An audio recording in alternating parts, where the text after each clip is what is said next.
What's up? Thanks for checking in. Hold on. I can't post on Twitter right now. I've been locked out for another bullshit reason. Apparently Japs are protected.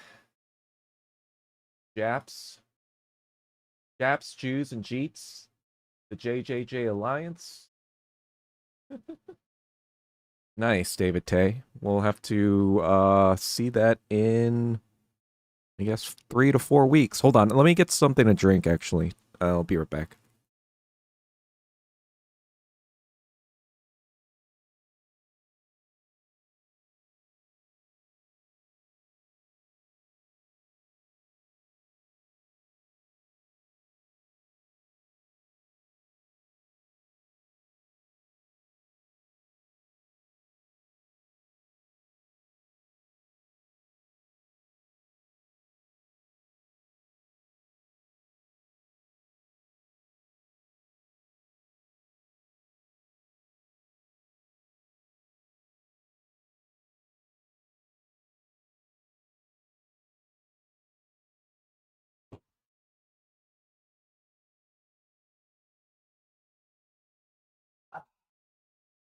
What's chopped cheese? A new pizza spot. Are they both in Manhattan or are they um like where in the city are they, David?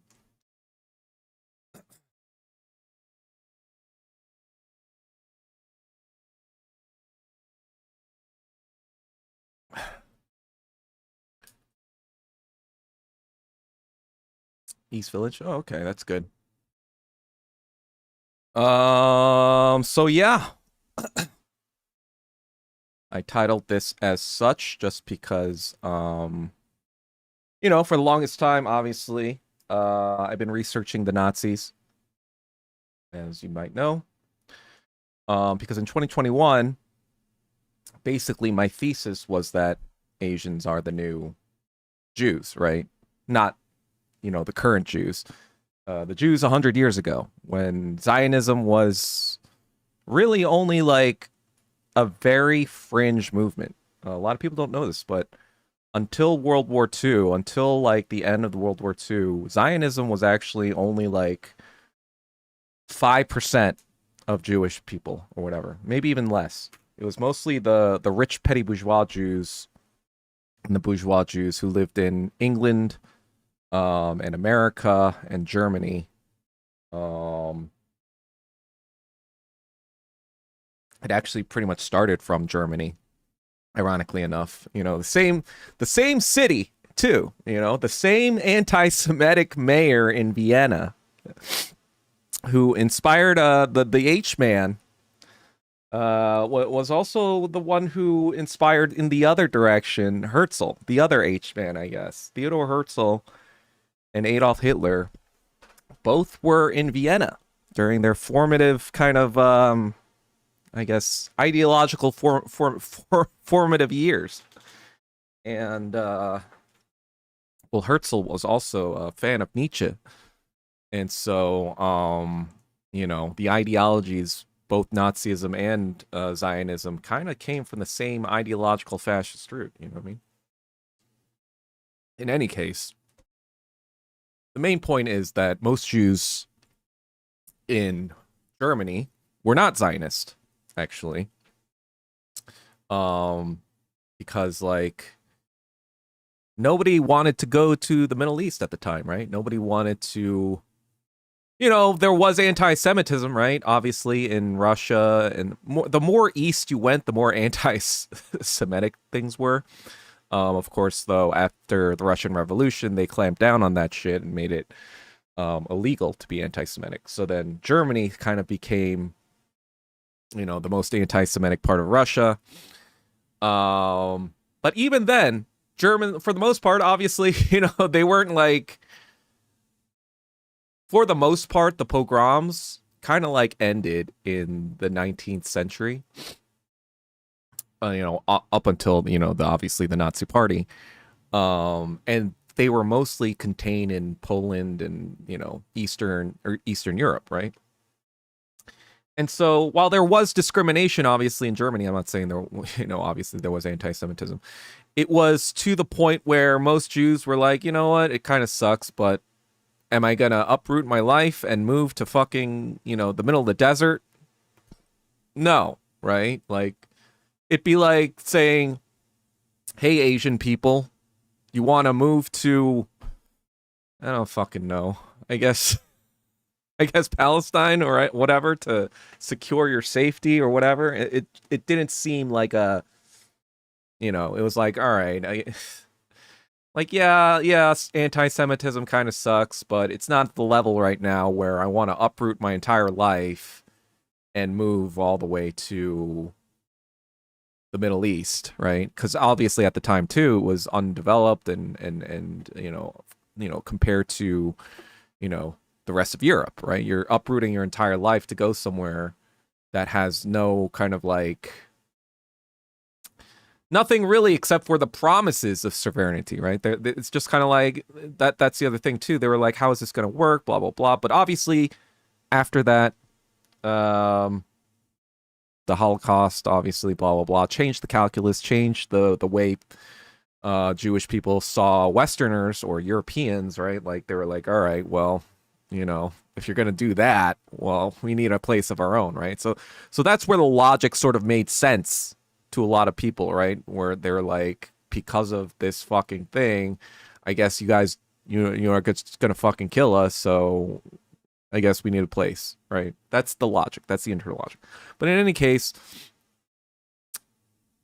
at the time, even in Nazi Germany, there were still Jews who were just kind of like, oh, Hitler's talking about the Eastern European Jews, the one that came over because of all those pogroms, Yeah, they don't know the German way of life. They're kind of annoying. He's talking about those Jews. Yeah, like get rid of those immigrant Jews, those fob Jews, the way like fucking Asian Americans are like, oh yeah, the fobs, get rid of the fobs, get rid of the immigrants. It's the same fucking shit, right? They thought, oh, they're not talking about me. I've been a German for centuries. So he's not talking about me. He's talking about the Volk that, it's all about the Volk, the people who are here, for centuries. They're the real Germans, And so these fake these immigrant Jews from fucking Poland or like Romania or whatever the fuck in Eastern Europe.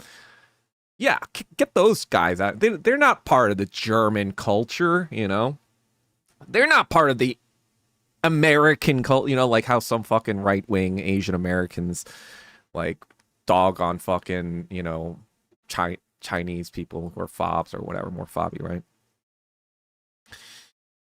And so it's the same shit, right? Like, so what happened, right? Like, if you read Mein Kampf, like I have, unfortunately, it's very fucking boring, actually.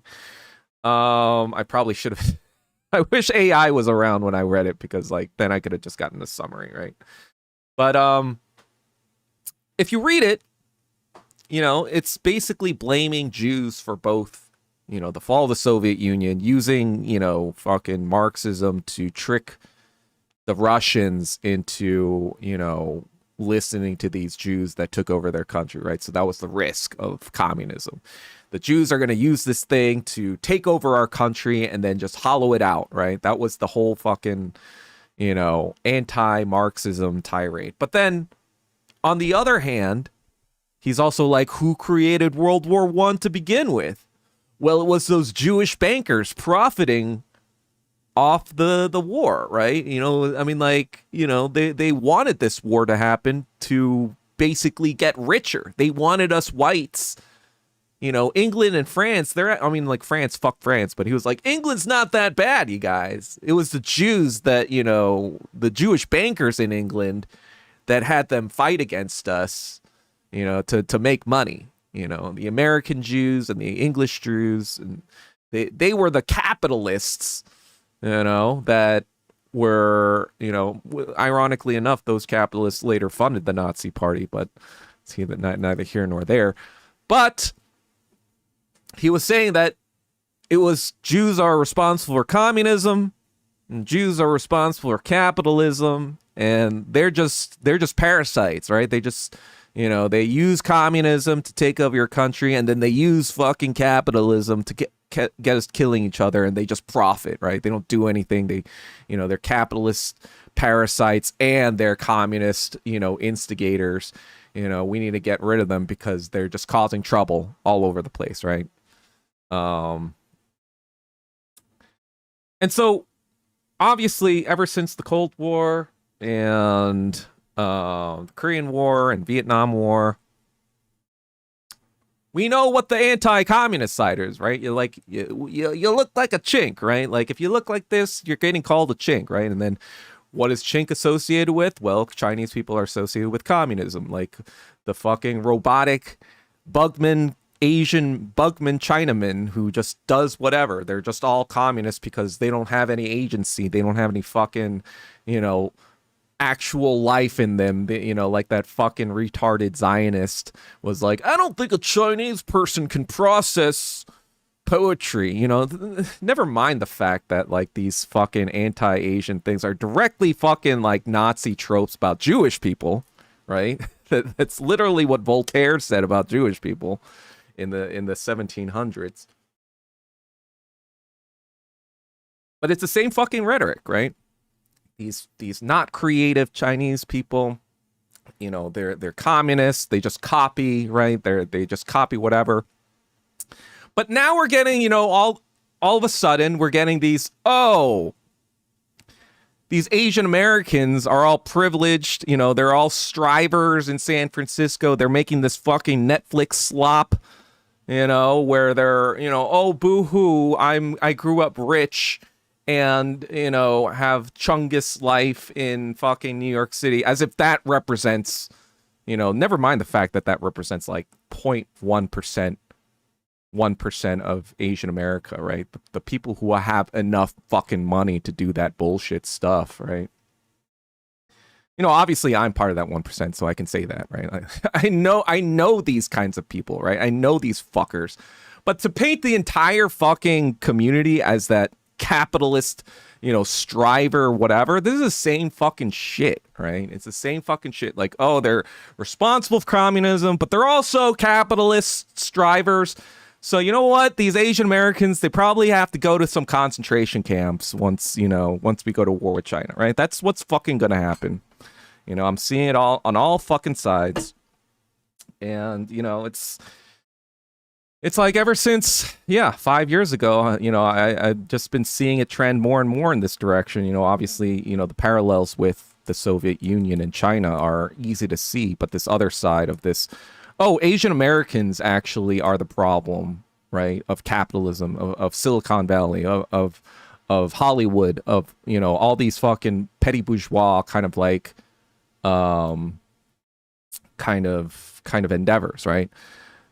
But the fact of the matter is, like, these petty bourgeois, like both in Silicon Valley and Hollywood, right? These are the 1%, right, of the Asian American diaspora. This is not indicative or whatever of our entire thing, but they're pointing at them to paint a broader like, just like the Jews in Germany, for example. Like, not everyone who was German and Jewish was, a Rothschild, for example, right? There were plenty of Jews who just had shops, just like, Asian Americans in fucking America, right? Like, they just had regular shop owners, whatever.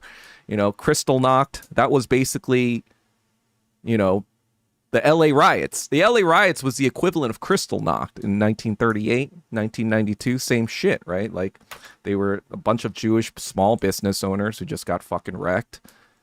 And yeah, they had nothing to do with fucking, funding, Britain and American, World War I efforts. There was actually kind of like a report in 1916 about World War I, where German Jews actually were overrepresented in the army, while the report was to make it seem like they were underrepresented. Like, they wanted to prove that Jews were not pulling their weight in Germany. So they made this report to see like what percentage of the army was Jewish. And then they found that Jews actually were overrepresented because they wanted to prove that they were loyal to Germany. So they like gung ho were in World War I overrepresented. And so the the German government buried the report, right? So it's just kind of like it's like no matter what you fucking do, they're just gonna find a way to try to like, you know, scapegoat Asians, right? Oh yeah, it's Asian Americans' fault that this fucking, you know, AI shit or VC shit in Silicon Valley is so oppressive, whatever. You know, just show the fucking Asian Americans on the yacht, right? Being cringe and whatever. Not like, you know, not like whiteoids or Jews do that all the fucking time, right? Just show the Asian strivers doing it, right? Or just show this fucking Chungus fucking TV show that nobody asked for. Asian Americans didn't ask for this shit, right? Asian Americans are like, this shit is fucking cringe and retarded, right? But it's just like, oh, the Chungus Asian Americans, blah, blah, blah. They're capitalists and they're, you know, they're soulless bugmen because they only care about money, right? Or they only care about, you know, communism, and so they're robots. They're just fucking Chungus robots here, or they're fucking, you know, soulless bugmen over there in China just working in factories. They can't come up with new fucking ideas. And it's just like I guess like the biggest thing to me is like, how is anyone else Asian American not picking up on this, right? Like, does no Asian American did zero Asian Americans out of the fucking, you know, I don't know what it is. It's probably like, I think it's 5% East and Southeast, and then like 2.5% South Asian. So like, did the 5% of the, you know, the population, like probably like 16 and a half million people, something like that, 16 to 20 million Asian Americans. Out of all of them, am I the only fucking one who researched the Nazis and are putting two together right now? Like, can nobody else fucking see this shit? I'm like where did nobody else research the Nazis as obsessively as, yeah, I guess not. No one has. No, I don't think any American has researched the Nazis as much as I have at this point. But the point remains: has no one else made that fucking connection? You know what I mean? It's just like, oh God, I'm just like, can nobody else see what's going on here? I'm just like, I don't know. I guess I've been just shouting for the rooftops for the past 5 years. I'm like, yeah, things are fucking getting worse. All right, let me read some of the comments. Starring in Jeet Whipper, Sup Patricia Liz found it. Yeah, chopped cheese. What's chopped cheese? I guess I'll try one. Is there a best one? New York doesn't do Philly cheesesteak that well, does it?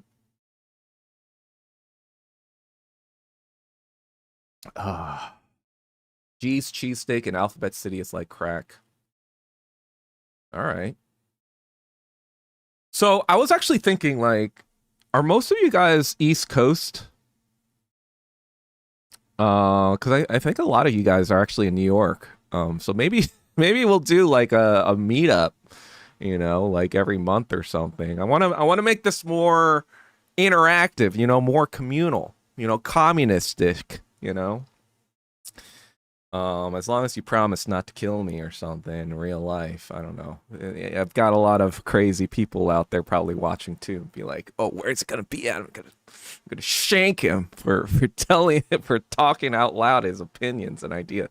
It's so funny. Like, there's so many people. They have so many haters. It's just sad at this point, you know. But anyway. The other thing I was thinking about is once I move to New York, my time is obviously going to be shifted. You know, right now I'm doing 6:30 to 8:30, and so that would be 9:30 to 11:30 in New York. And I don't really want to do that. I was more probably thinking 7:30 to 9:30, which would be 4:30 to 6:30 in LA, right? Or the West Coast.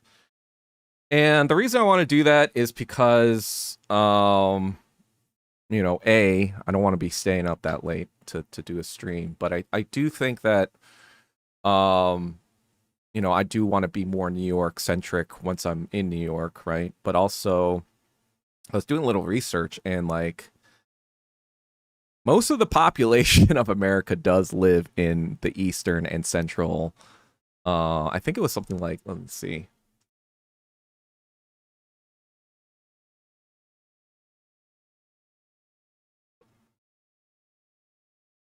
Yeah, so then 47% of the American population lives in the Eastern time zone. Central time zone is 30%. While of course there's a lot of Asians in California, um I think a lot of them don't really care about what I have to say. So, I'll probably be a little bit more Eastern centric going forward. I hope that doesn't lose me, all you guys or whatever, but I kind of want to do try it to see if that helps with getting more people involved or whatever. And I think like just having meetups too will help with that too. Um, you can see that I'm not a crazy person in real life, I guess. People tend to tell me that like when they meet me, they're like, "Oh, you're not a crazy person. You're like normal." I'm like, "Yeah, I guess." I do better in person, I guess. I don't know.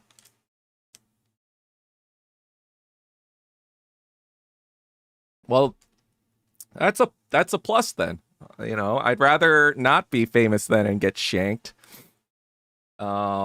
If being famous means you get shanked, right? I've been seeing all this fucking, sus shit about streamers getting fucking shanked, and I'm like, well, I don't know about that, guys. But it would probably be like meeting up at like, the fucking food court in K-Town. You guys know that food court? It's a pretty public place. It's Korean, and it's just pretty casual. You can just hang out there. Or, I don't know. It'll probably just be me and David Tay hanging out. And then anyone who wants to join us can join us. Me and David Tay have to start an influencer, a food influencer vlog together, right? We gotta get the New York City hype man going, Cheeseburger in a cheesesteak roll. Interesting. Well, maybe I'll try it. The czars got booted. The czars definitely got booted. It's an American trait to blame anyone but themselves. Exactly. So who are they going to blame? They're going to blame whoever, doesn't have any fucking political power or voice or whatever because it was designed that way by fucking WF mind virus idiots, right? Anyway. But not New York. I'm in Matt Kim neck of the woods. Oh. I'm actually going to talk to Matt once I move to New York. I'm thinking about like talking to him about like maybe showing up on his show cuz I think his co-host quit because it wasn't really lucrative, which makes sense, like it is a time commitment, and I think his partner was involved with a lot of business stuff or whatever. But yeah, I have some family also in Georgia. So I'm thinking about just like being like, hey, like if I drop by, do you want to like do something, blah blah blah. I think he'll be open to that. But I want to wait till I'm in New York before kind of like kind of seeing what's up. I would meet up, but I'm afraid of hater CIA trying to cancel me. That's fine. I still need to keep my job. I mean, it could just be like, it wouldn't even be like an official thing. It'd just be like, hey, me and fucking David Tay are going to this chopped cheese place, cheeseburger. If anyone wants to join, they can. Please don't kill us if we're, kind of like the Fung Brothers with their video food blogs. Yeah, yeah, I guess it'll be like that. I don't know. I just want to kind of like do something that's not all political, you know. Because like when I get to New York, I'll also probably have my stuff set up where I can probably like stream the games that I've been meaning to stream. I didn't want to disrupt this because like I want to keep this consistent, like the streaming about like twice a week about politics. I want to keep that, but I do want to have some fun too. I don't want to be this just fucking dry talking head all the time. Not really dry, but you know what I mean. Like I don't want to be a talking head, just fucking whatever. And I do want to finish those games. I just I just kept my PS5 here the entire time, being like, I'm gonna stream it sometime. So once I move to New York, I'll be able to do that, and that'll just be during the day. So anyone can tune in if they want to afterwards, whatever. But it's gonna be just this very low commitment thing where people can tune if they want, tune if they don't want. It's just gonna be me just playing video games like a regular streamer and just streaming it because like I'm just fucking bored. Just try and think different things out for content on the whatever. It's kind of like what I realized. You need some slop. You can't have it all be fucking educational. You can't have it all be boring and shit, whatever. You gotta give some fun shit, whatever. I don't know. We'll see. It's my podcast, exactly, And now that I've got competition again, I got competition from KTSC again, so I gotta do mukbang, I gotta. Anyway, so I saw, yeah, I guess that's it for the main topic,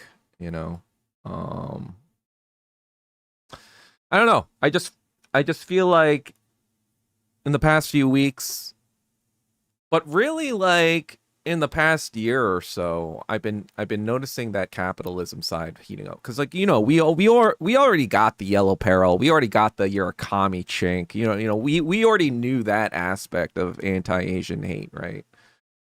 That part was already kind of like baked into the equation. But I think in the past couple of years, right? Like ever since it's becoming apparent that, Silicon Valley is coming for everyone's job, for everyone's fucking opportunities or whatever. And, Asians saw the writing on the wall first, right? Like, a lot of, in my generation, for example, when I was in college, right? I went to college in 2002, 2006. And, Facebook, for example, started in 2004, right? And so the tech industry really wasn't, it was seen primarily as a thing for tech people, like people, nerds, computer scientists, programmers, et cetera, et cetera. It really wasn't seen as an industry for, what it is now, where there's all sorts of people in tech now, right? Like you have graphic design, you had, well, less so now, obviously, because of AI, but you had graphic designers, you had marketers, obviously, for Google and Meta. You had, all sorts of kind of like administrative stuff or whatever. You had like project managers, team managers, like how do we, pixel peepers or whatever you want to call it. I don't know, pixel arrangers, UI people, all these different kinds of people in tech, right? It became a whole sort of industry that people started to be like, oh, this is going to make a lot of fucking money, right? Because I can already see that tech is like, software. And so a lot of Asians, for example, like back in my day, like even going into investment banking and consulting, which I went into, that was seen as kind of like cutting edge and being like, oh, wow, that's cool. Because like for Asians, it was mostly doctor, lawyer, engineer. We didn't really know about anything else, or our parents didn't really know about anything else, right? Like, because that's Like, yeah, you make money being a doctor, a lawyer, engineer. Yeah, you got a job, you can make a lot of money or decent money, right? Like our parents didn't really think about making gajillions of dollars. They just wanted to make us, maybe a few million, call it a life, and you're comfortable, right? And few million if you're like lucky, and like that's like you did good, right? That's like that was like the top of the expectations, right?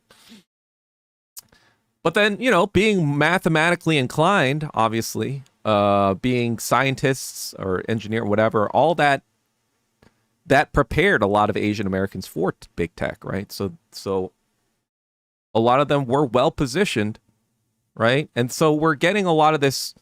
There's a lot of like mix up too, because they're like, wait, why are all these Chinese students studying in America and then leaving for China? What, like, first of all, never mind the fact that, I already talked about this, but never mind the fact that they don't want Indian people staying here after they get their education, for first of all.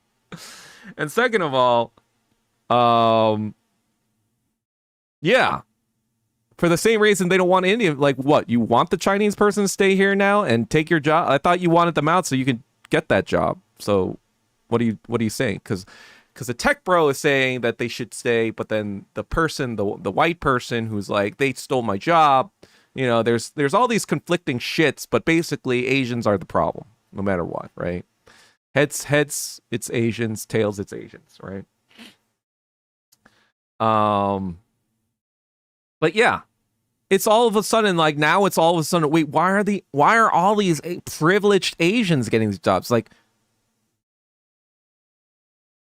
they're it's not like white people are qualified for these jobs. That's the thing, like these whiteoids think that just because they're white, they deserve these jobs because they outperform everyone else, right? Except for Asians in colleges.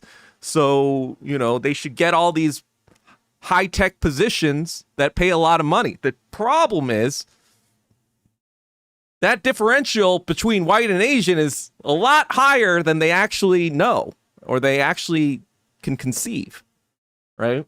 Because even though it's just like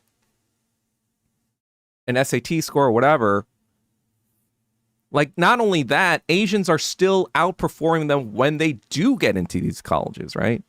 Because a lot of these whiteoids, when they get into these colleges, first of all, a lot of them are fucking legacy students, so they are fucking retarded. B, they have like connections. So even if they do poorly in school, they can like finagle some professor or whatever, get a good grade anyway, or find an internship that'll set them up. But they won't be very fucking smart, though. They'll have the connections to get them through college and get a good job, but they won't have the actual skills or the app. Asians, for lack of a better understanding of how things actually work in society, they just like study because they're like, well, our parents paid a lot of money for us to be here, so might as well do the thing we're supposed to do, right? Of course, I'm not saying that all, there are some Asians, obviously, that party hard and fucking don't do anything and fall into the white advice trap of not doing their work, whatever, thinking that, they could just do that and have all the things that the white people have, which is not true at all. But for the most part, Asian Americans, when they get into these colleges, they're doing the work. And so when they're doing the work, they're getting into the grad programs, right? They're getting into the grad programs for math and science that, most whiteoids don't want to even pursue. Because the whiteoids, they were pursuing what I was pursuing, right? They were pursuing the easy financial gigs, right? The easy fucking, you don't need to, because like the reason I went into management consulting is because like I was in computer science. And I was like, because initially I wanted to like program video games. I wanted to be a video game programmer. Don't ask. But anyway, I was pursuing computer science and I was like, you know what? This is a little too much fucking work. Let me just do something easier. What's the easiest, what's the maximum ROI? Like the least amount of work I can do, but the most amount of dollars I can make, right? So in that ended up being like, oh, study economics, right? I didn't really think about the implications of capitalism back then. I was just like, yeah, just do the thing that, whatever. So if I'm thinking that, right, whiteoids are already thinking that, right? They already know, oh, if I go to fucking whatever, I got an uncle that works at, Goldman Sachs who could get me in a fucking, you know, internship for my junior year internship so I can secure a position right after fucking college, right? So they're all doing that shit. Nobody's fucking like, I'm not saying all whiteoids, right? Like, obviously, there are fucking autistic whiteoids that are smart as fuck. I'm not saying them all. But for the most part, most of the whiteoids who could potentially do that shit, unless they're super autistic, they're going into the easy money, right? Just like I did. But then there are all these Chinese people from China who are going there to do the hard math stuff, who are going there to do the hard engineering stuff. That's what they come here for, right? They want to learn and understand so they can help their countries back at home do these same processes, right? It's not that like, it was this planned like operation or whatever. It's just kind of like, yeah, China wants to improve its technology. What like obviously it's going to, it's going to have incentives for students to go abroad to America where they used to have better educational systems or whatever. Now it's like to the point where Chinese people can stay in China and get better educations in technical fields. But there's going to be a transition time. We're already seeing that, right? We're already seeing less and less Chinese people going to America now for this sort of technical expertise. But it's just kind of like, it's the whiteoid way to just like blame Asian people for doing the thing that they were too lazy to do. That's the ultimate crux of the situation. Let's see. David Tay, fuck bros. It's pretty harsh. Johnny Somali just got his ass kicked again? Wait. In prison? After October, it's hot as shit down here right now. Oh God, yeah. So I was just in New York, as you guys know. And although I am kind of like, whenever I stay there during the summer, when I was living in LA, I do like when the cicadas at night, you can hear the cicadas at night. You're like, oh wow, this is what it feels like to live in like a semblance where life is happening, right? Because there's no cicadas here. Like, it's a desert technically in LA.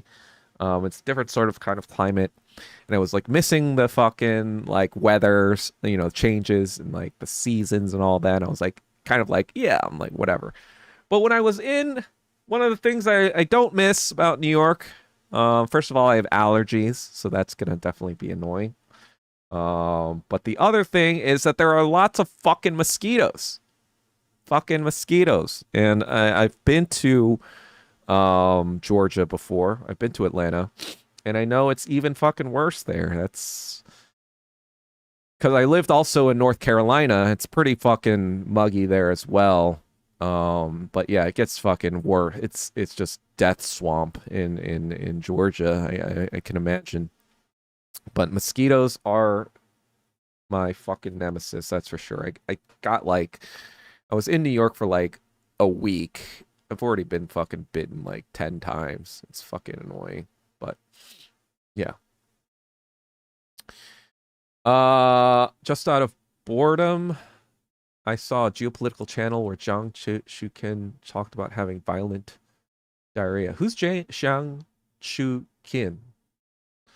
Good grief. Get this. He attributes Americans having violent diarrhea because of food being a contributing factor for civil war.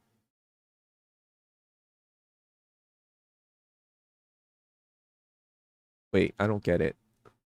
Americans get diarrhea. I don't get that. Our parents also didn't factor in competition from other Asian competitors as well as whiteoids as such. Yeah. Yep. Our parents didn't really think through things a lot, to be honest. And it's not their fault, right? They were working on information. You know, my mom, for example, she told me that, like, you know, when they were younger, I don't know if she thought this by the time she moved there as an adult, but when they were younger, they heard that the streets of America were literally paved with gold.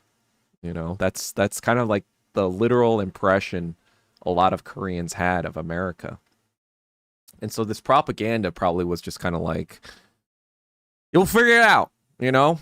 As long as we're not in this, you know, fucking oppressive Chundawan situation where people are just getting killed for disagreeing with the government, as long as we get the fuck out of here, this Chundawan place, or this Park Chung-hee place, as long as we can make some money, we'll make it work, right? We've been through the shitter for, you know, the 50s, the 60s, 70s. If there's money there, we can make it work, right? They were just kind of like, it can't be worse than our childhood. It can't be worse. It can't be any worse. And in a way, they were kind of right about that. You know, nothing is worse than growing up in 1950s, 1960s, 1970s Korea, right? They suffered through a lot. I'm not going to deny that, right? But you kind of wish they read some history. Though, again, you know, I'm sure South Korean government is going to be pretty propaganda happy about America's history as well. So I don't know. Maybe they're just fucked. Maybe we were just destined to be fucked by moving here. But whatever. Westoid mentality is that you have to be genetically gifted to study math, so they just give up pursuing it. Asian mentality is... Which is funny because...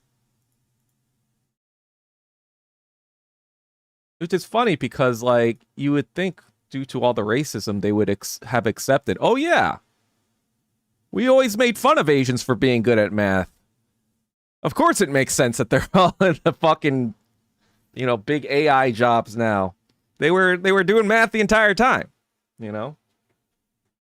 It's funny because, like, I'm actually, you know, thinking about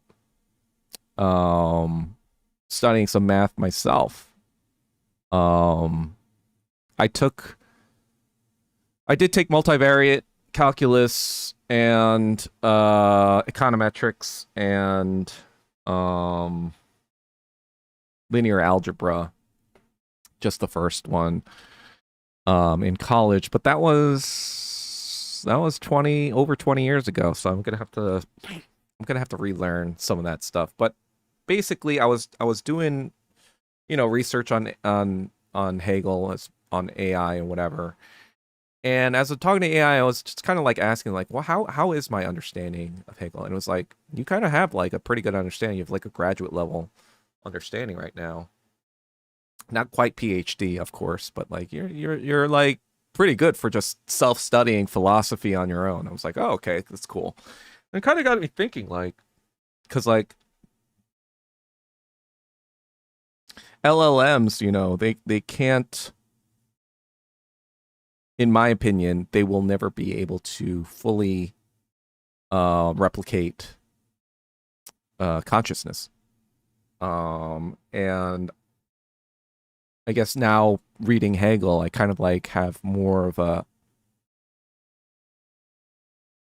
an understanding, or more of a kind of like explanation why that is the case. But I kind of like wanted to see if I'm already studying philosophy independently for my own studying of Marxism, right? And history and analyzing history. I'm just kind of like, hey, is there a way I could kind of make some money doing this shit with AI? Maybe if I could help Chinese AI kind of like figure shit out. So that's kind of been on my mind a little bit recently, because as much as I love just making videos for you guys and making content. It doesn't really turn on the lights or keep the lights on. And and even though I do have a lot of money myself, it's not infinite, right? And I got to kind of think about you know um yeah, not depleting my entire life savings just doing this stuff, like trying to find something that sustain my basic living expensive stuff. And I don't even like spend that much money. But it is like, obviously something that's been on my mind. But yeah, I also don't really want to ask for money because like doing this stuff, because to me I'm just like, I want to do this stuff because I want to share my knowledge of communism. I'm not doing this to make money, right? Like it just doesn't feel, I don't know. It doesn't feel right, if that makes sense. I never want to make money from this stuff. Though, obviously if there are projects that require more investment or whatever, I will kind of like think about that. But in any case, I don't know why I got on this tangent, but I'm just trying to like figure out how I can do this, keep it self-sustaining and not ask people for money to do it. I like to be consistent with that kind of stuff. Because I feel like,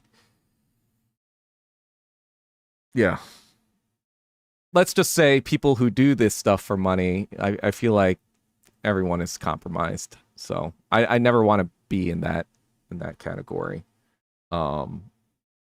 Like a Patreon or anything like that. I don't know. We'll see. But in general, I'm just kind of like, yeah. I never want to say never though, right? Because like you never know how things can change or whatever, or like I don't even fucking know. Anyhow, Westoid, yeah. And they paid for the, yeah, that's the other thing. Like international students, they pay full price. You don't fucking study. They don't, it's not like America just allowed these Chinese people to come here for free and just take the knowledge back. No, they paid full sticker price. That's why they fucking accept them in the first place.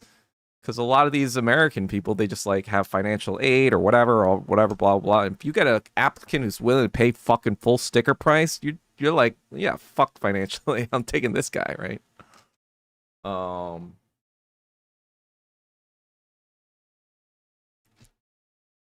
And the fact of the matter is, American students are just not qualified for a lot of these fucking things, right? I mean, I'm not fucking qualified. I have to learn all this math. I have to, I don't even know if I will be qualified after I learn this math, right? Like, I have to be fucking PhD level math, maybe, and philosophy. I don't know if I can necessarily do that self-studying. I know I'm pretty smart, but I get I'm a little like, am I that smart? I don't know. Maybe a little bit of elbow grease, And I am 42, turning 43, so my mind isn't as agile as it used to be. Like, I think I was at the peak of my mental powers, probably like obviously in my 20s, and yeah. I am just aging. Anyhow, let's see. Just talking about streaming's getting spanked. He only got punched in the mouth. Oh. We put more weight on working, studying hard than being born naturally gifted. That's true. Because I think, being autistic, I was naturally gifted, actually. But that didn't mean I didn't work hard, right? For math and science, I didn't need to work hard, but I had to work hard on fucking like, the English and the fucking French and global studies and American history, whatever. Well, I didn't have to work that hard American history. I actually like that, but I got a 4. I was like so disappointed getting 4 on the AP. Even my teacher was like, I don't understand how that happened. You were like one of my best students. I was like, I don't understand how that happened either. That's fucking annoying. I'm not gonna lie. I should have gotten a 5 on that AP. Fucking American history. Never mind. Anyway. Look at me being an Asian striver. Being a nerdy Asian striver. I'm a grade grubber.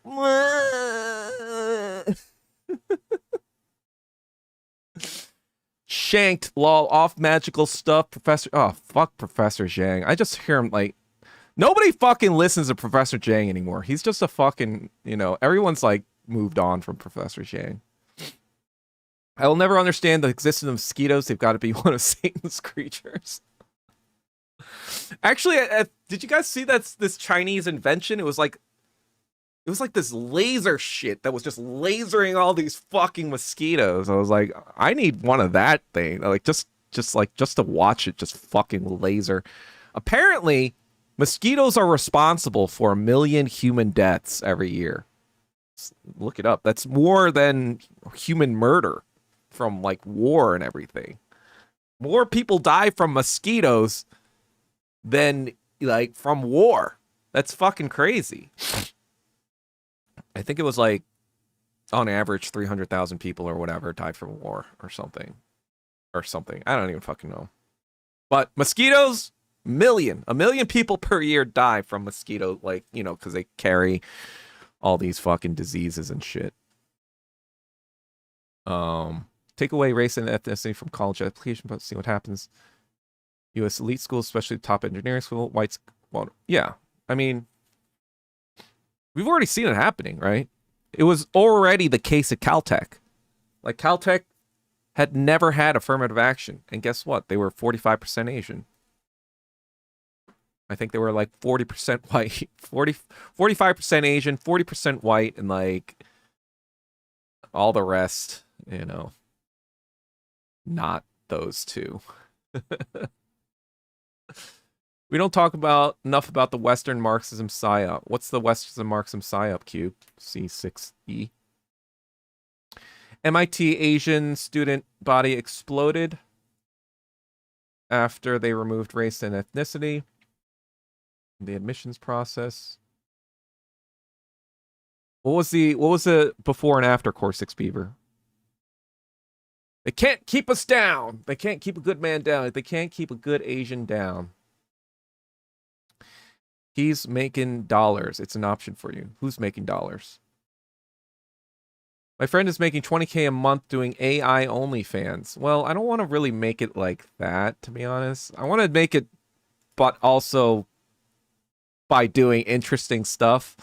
I mean, yes, I could do that, but it just feels gross. Like, I could probably do something like that, but it would just feel so gross, It would just feel weird. China offers scholarships and incentives for foreign students, especially at the C9s. What are the C9s? College. Yeah, but do they offer scholarships and incentives to 42-year-olds who have been out of fucking the game for a long fucking time? Any comments on KTSC featuring Mad Korean and his ilk? I don't know. To be honest, like, these people that hate on me or whatever, the reason they hate on me is because they have nothing else, right? They have no objective, interesting things to do, right? Because, like, let's say Mike Kim, right? Or KTSC. I'm just using an example, right? Let's say Radio Korea, right? Or KTSC, whatever you want to call it, right? Let's say they were super popular, right? Let's say they had this huge audience. They were making money. Their radio business was booming, or their transition into online radio stuff was booming, and everything was working, whatever. Right? Let's say, would they even fucking talk about me at all? Would they even talk about KTSC at all? No, they would just he would make a different fucking show, completely get rid of KTSC, right? Because it was whatever, and just do his own thing. He wouldn't even fucking talk about me. But the only reason they fucking talk me, right? Or KTSC, this vehicle that basically I drove, right? The only reason is they have nothing else. They have nothing else to say that's interesting or whatever. And so when they bring on these haters, Mad Korean, everyone who hates me, whatever, I'm just kind of like, all right, good luck with that, I guess. I'm just like, Mad Korean, he's like a schizophrenic weirdo. Like, and talking about getting Kangmin Lee on, I'm just kind of like, all right, I guess you just want the rogues gallery of rage baiters. It's just like, what? And the fact of the matter is, I have so many fucking haters like this. And it's just kind of like, I just don't want to like respond to anything else like that, you know? It's just, they want me to fucking be like, oh, fuck them, blah, blah, blah. But the fact of the matter is, I don't actually fucking care.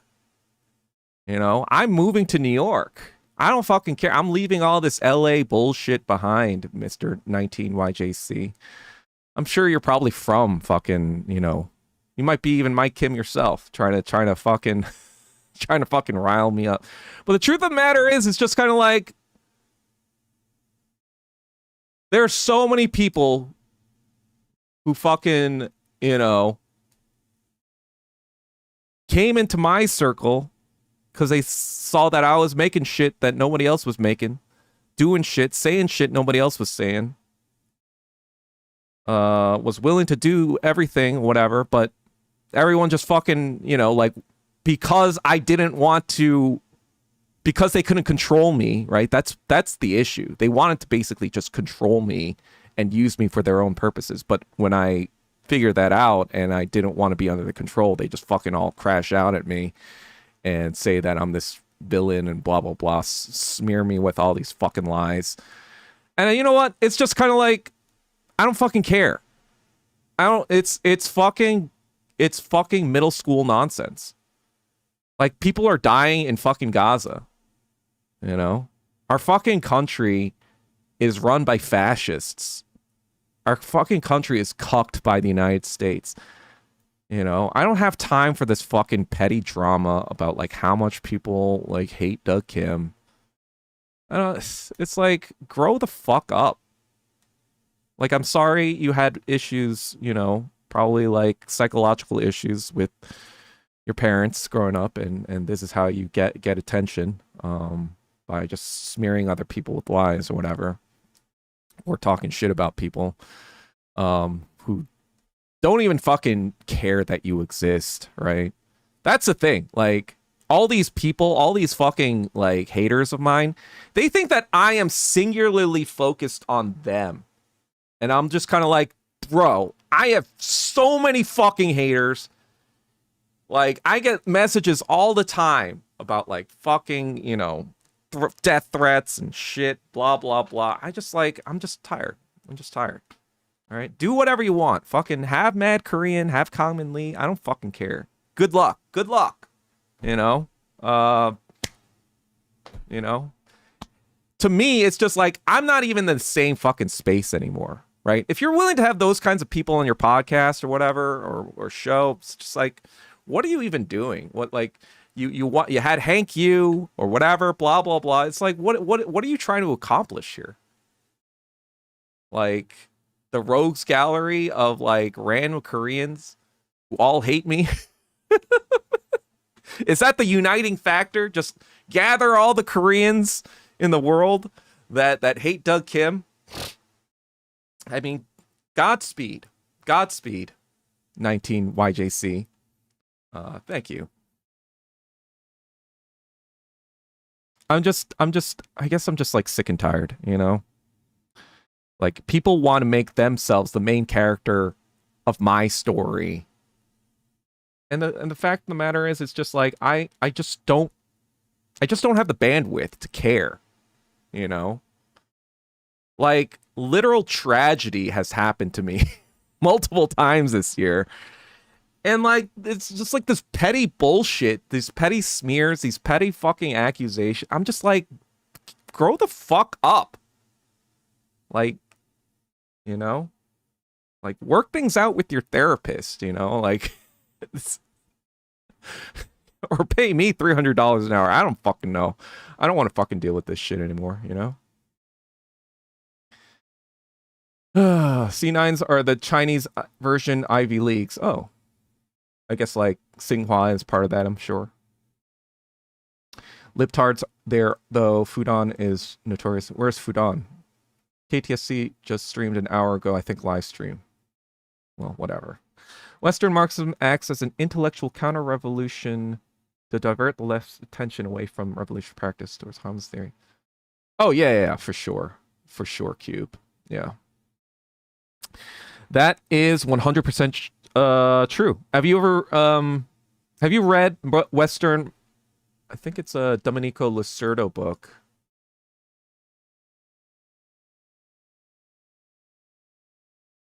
Check this out. It was pretty good. I read it a few when did I read this? I think I read this last year. Sorry, that's the link. Democracy. Oh, Eleni says democracy is where the people make the decisions, but the people are blank. I think whoever you are, Eleni, I think I know what you meant, but I'm not going to say it.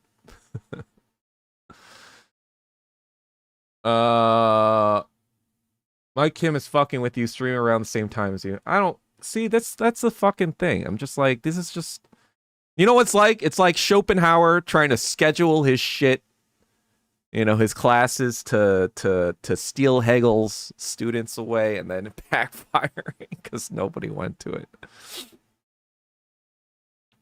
But yeah. They say China is a capitalist. Oh yeah.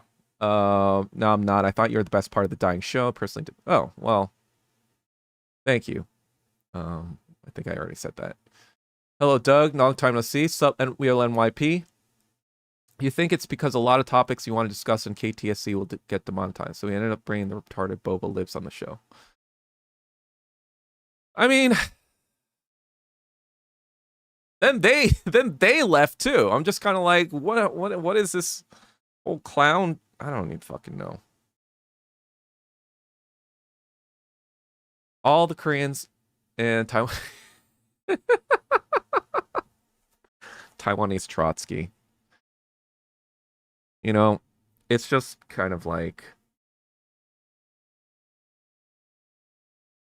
you know, people are just, I don't fucking care. I'm just like, you know me. I've just been trying to figure out how to get Asian Americans on the same fucking page, you know, about all this shit, about fucking anti-Asian hate, about fucking capitalism, communism, and why we're next on the fucking platter, right? We have no political influence in America, you know? Francesca Hong, for example, it's just a fucking DSA puppet. You know, we don't control, but we're going to get blamed for that shit. That's the thing. Like, they use Francesca Hong's face, and all of a sudden, all of Asian America are responsible for her fucking retarded comments. You see how this fucking works? And it's just like, so, like, I'm just trying to fucking save us from genocide.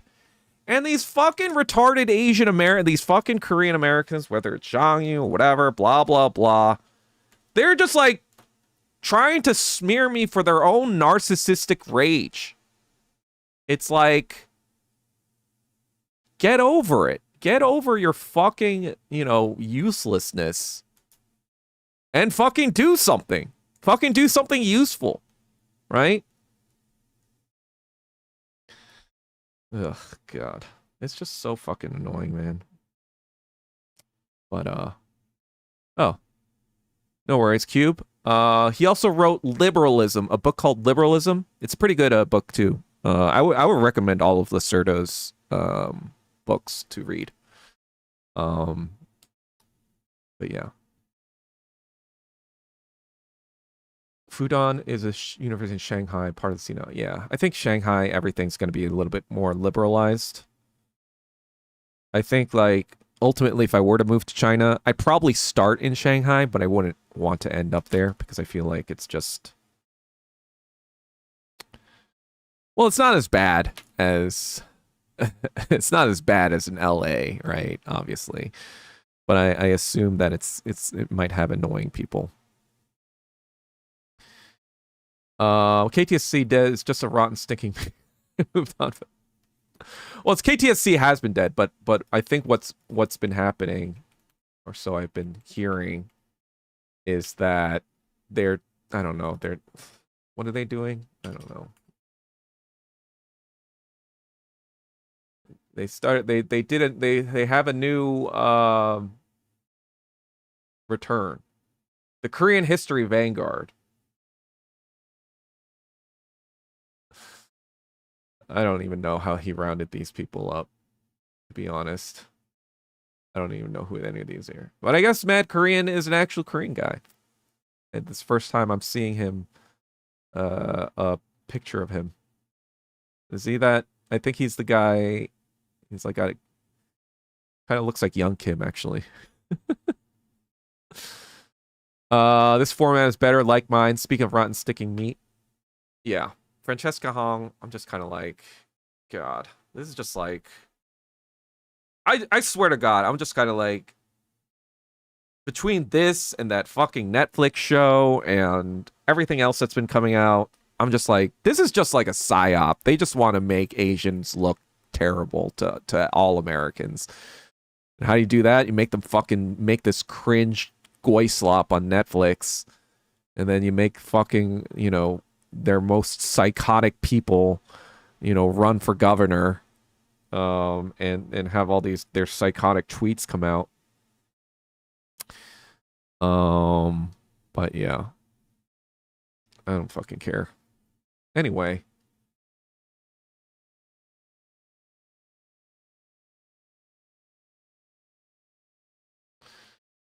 Anyway, yeah, I saw, I did see Spider-Man. I want to talk about that a little bit. Yeah, I, didn't get the hype. I think, it was probably the fifth or sixth best Spider-Man movie I've seen, out of all the 11 Spider-Man movies. I still think Tobey Maguire's first two clear it for sure. I think Andrew Garfield's first one clears it.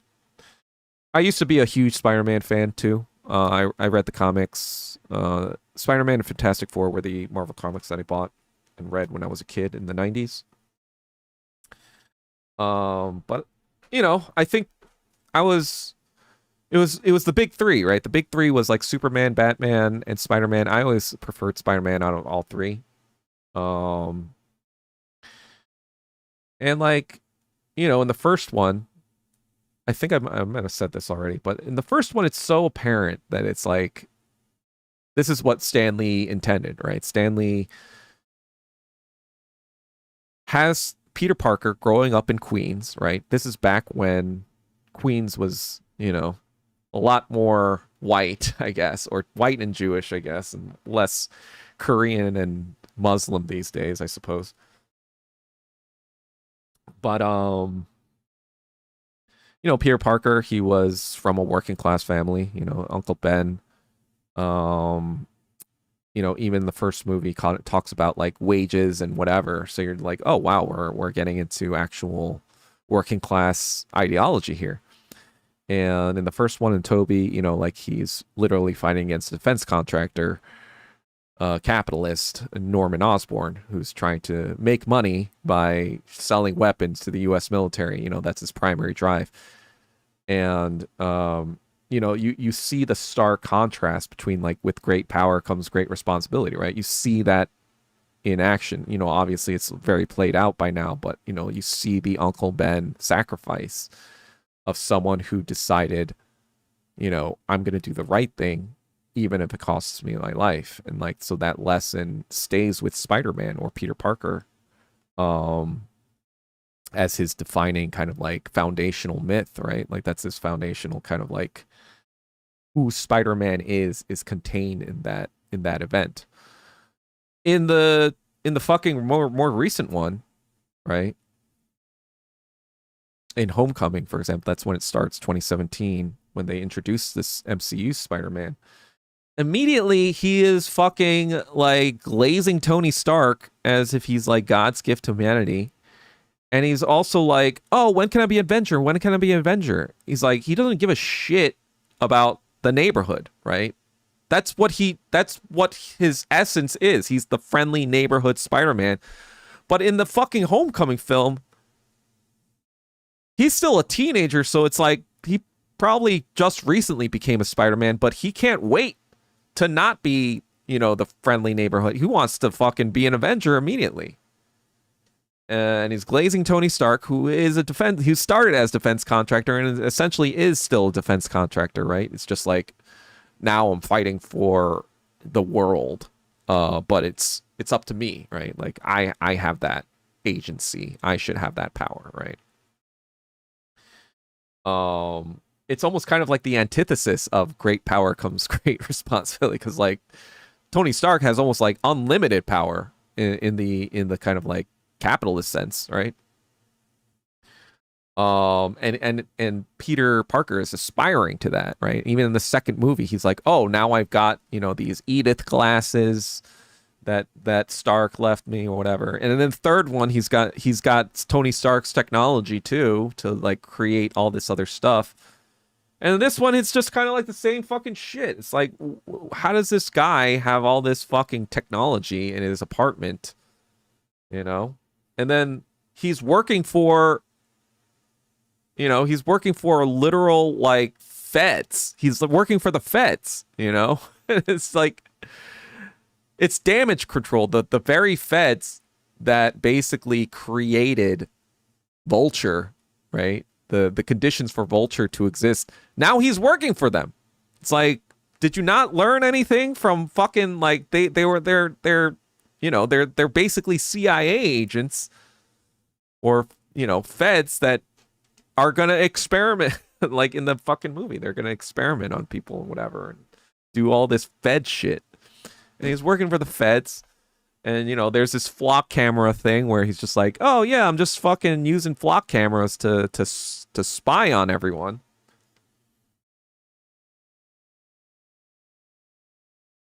It was just so... I was talking afterwards with my friend about it. And... like, it's an enjoyable film to watch. I'm not going to say that it was terrible and it was like whatever, but it's kind of like that Tobey Maguire Spider-Man, Spider-Man 1, Spider-Man 2, and even Spider-Man 3, even though it kind of went off the rails, it still had a little bit of heart, it still had, kind of these moments where you're like, okay, that's cool, whatever. And he was saying how, like, because this captured much more accurately the essence of, the Spider-Man comics, right? This hit us like pure Heisenberg grade fucking meth, right? So we're hooked on this fucking Spider-Man shit because the fucking first hit of Spider-Man was like 99.1% pure Heisenberg grade meth, right? And then now we're fed this MCU stuff, but it's like Todd's meth, right? It's like 70% meth. It's like, it still works, you're still gonna watch it because you need meth, because you like the meth, but it's not gonna give you the same fucking high, right? They dye it with food coloring or whatever to make it look like it's 99.1 pure meth. But it kind of leaves you disappointed at the end. You're just kind of like, oh, this was just to fucking sell us additional fucking, like, there were so many fucking characters in the movie, and I'm like, this movie just felt like, oh, this is how they're gonna set things up after Doomsday. This is how they're gonna set things up. The Secret Wars. They're obviously gonna start with the X-Men as the pivotal fucking thing we're gonna concentrate on, and they're resetting all the things with new actors who are, you know, very young, so they can keep this train going after fucking Secret Wars with these new young actresses and actors or whatever as X-Men or whatever. And they're using Spider-Man as this kind of bridge because everyone loves Spider-Man, right? Everybody's going to come to Spider-Man. So they were like, why don't we use Spider-Man as this waypoint where we can be like, hey, remember Jean Grey? Oh, that's cool. You want to see more of that, right? Like, well, if we make more Spider-Man films, and then we make more X-Men films where Spider-Man's going to show up. You're going to show up to that. You're going to show up, right? And it's just kind of like the other thing was like, you know, it was like, yes, Scorpion was in the fucking film, but he was like, it almost felt like he was just there to fulfill an Easter egg in Homecoming. And it was like so unsatisfying. It was just like, you know, I feel like Michael Mando deserves a better fucking, you know, role than just a bit part. I don't know. Maybe his schedule wasn't whatever. And then they throw in the Punisher as well, and they throw in the Hulk. Like, so there's like Hulk, Punisher, Jean Grey, Hulk, Punisher, Jean Grey, Scorpion, I guess. And then they throw in like a random tombstone or whatever just to like get the comic book cover for no reason. And then they throw in the Hand, you know, random fucking martial arts group. I guess this was like pre-Naruto training for this group before they shoot Naruto. You know, Daniel Destin Cretton was like, hey, we need to get these people to whatever. And then who else was there? There was fucking I don't even fucking know.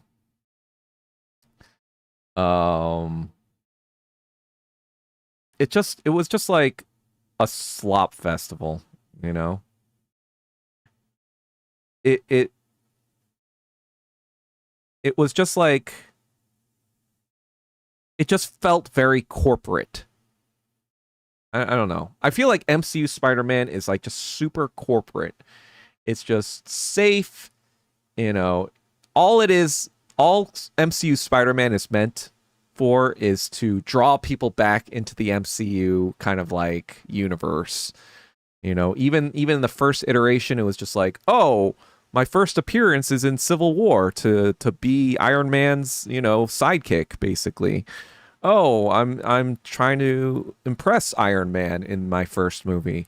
Oh, I'm in fucking Infinity War with Iron Man in this spaceship or whatever. Oh, I'm the emotional crux for Iron Man to get sad over when I die in Infinity War, right? I'm the guy that provides Tony Stark emotional support when I come back to life in Endgame, right? I'm the, you know, I'm after he dies, I'm also sad about it in my next movie, you know, and fucking whatever. What else in the multiverse thing? I'm just here to serve this multiverse plot that, you know, nobody fucking cares about anymore. Nobody wants. But I'm just here to start this multiverse shit, you know? Like, I need to bring back remember Tobey Maguire? Remember Andrew Garfield? Remember fucking Willem Dafoe? You know, and this next one is just kind of like, oh, look at the X-Men. Isn't this cool? This is coming up, guys. And I just felt, you know, don't get me wrong, like it's not like I was suffering through the movie or anything, but it was just kind of like, it felt like, yeah, it felt like drinking Coke Zero, right? It tastes fine until you finish your sip, and then that aftertaste, you're just like, oh God, it's gross. Anyway, that's my take on the new Spider-Man. All right, let me see. Let me see what you guys said. Um, you're not excited about the Netflix Asian cartoons. Oh, I guess you weren't here. You were average. I already kind of trashed that shit.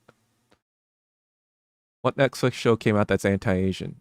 It's not anti-Asian as a show. It's just because of what it is. It's people are gonna have anti-Asian, thoughts about it, which is, I mean, I have anti-Asian thoughts about that fucking show. Shanghai is a good starting point for people considering move China, not fluent in China. Yeah, I'm probably visit. So once I go to New York, I'm planning on visiting um China, or planning, because then I'll be settled. I'll have all my stuff and I could figure things out. Hopefully, I wanna hopefully take my mom. Now that now that my dad has passed, she's she's able to travel, because like a big part of the reason is my dad couldn't travel because of his medical condition. So I wanted to take her to China to like China pill her, but she is so adamant about not going to China. So I'm gonna have to figure out how to trick her, or just go on my own maybe. I do want to go to Hong Kong because I heard that you can get English bespoke suits in Hong Kong for like pretty cheap, like English quality, like British quality tailored suits in Hong Kong. And so I want to visit there just to get some suits, but also to do some Wong Kar Wai LARPing, and just historical stuff, I guess. But I did plan. I did want to. I planned a trip actually in 2024. It just fell through. I was originally gonna go to Shanghai and Beijing. But yeah, that would probably be my first trip in the mainland. Beijing, Shanghai. It seems like a good combination of cities to visit. And then obviously eventually I want to do a bunch of other places, but we'll see. Economy permitting. Again, this is where, I want to make some money so I don't have to like fucking go broke doing stuff. So traveling costs a lot of money, guys. I'm not gonna lie. But see, maybe that'll be something where I'd be like, yeah, I'm gonna travel, but I'm just gonna make a lot of content. So, but who knows? Whatever. I'd hopefully I'm just like, I don't fucking know. Now I know how black conservatives feel. Lol. Wait, what about black conservatives? You mean like whenever black liberals make cringe content? I'm surprised Simu is in the new Asian cartoon.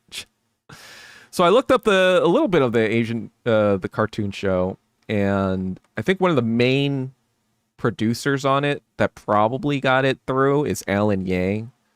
He was the Masters of None guy. He made a movie called Tiger Tail.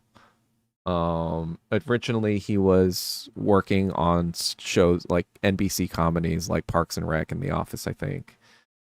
He came from Harvard, but he's a pretty prominent writer in Hollywood. So I think his influence is what got it over the starting line. Because like Mike Shore, who's a big screenwriter, who I think he was a showrunner for like, I think he was showrunner for The Office and Parks and Rec and The Good Place and Brooklyn Nine-Nine, I believe. But he's also listed as one of the producers as well. So it is a pretty high profile project in terms of Hollywood standards. Though the main creator is not high profile. I don't know how that all happened. I don't know who Andrew Law is, to be honest. But yeah, the person that I do know is Alan Yang, who's part of the project. But his Asian American stuff has not been good, to be honest. I think Tiger Tail was pretty much a failure. I didn't watch it, but I can imagine what it probably was like. Master of None was kind of Asian American, kind of not. And then third season, after Aziz got canceled, kind of just became about black lesbian woman thing. You know, that's that's what the show became after Aziz got canceled. And so yeah, I don't really, it is quintessential boba liberalism, right? Because Alan Yang himself, his Taiwanese, Tiger Tail is about Taiwan or whatever. But yeah, that's the way things go, I guess, right? That's the way things go. Not interested in Tom Holland, Spidey, Tobey Maguire all the way. Yeah. And to be fair to the actors, like it's not about like the actor. It's really just about, you know, the director, right? I think Sam Raimi was the director for the first three.